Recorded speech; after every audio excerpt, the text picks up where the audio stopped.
Talang ito ay rated SPG. Striktong patnubay at gabay ng magulang ang kailangan. Maaaring may masiselang tema, lengguwahe, karahasan, sexual, horror o droga na Dahil sa nakain nga ni Tori na panis na pagkain ay sumakit nga ang tiyan nga nito dahilan na kinakailangan siyang dalhin dito nga sa klinika.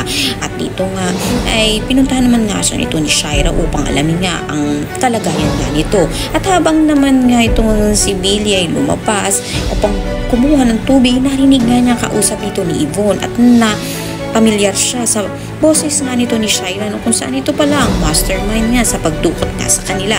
Kaya naman binalikan nga kagad niya ito si Tori upang planuhin na nga nila kung paano nga sila tatakas dahil kinakailangan na nga nilang magmadali dahil masama ang plano nga ng tita Shaira nga niya, masama ugali nito.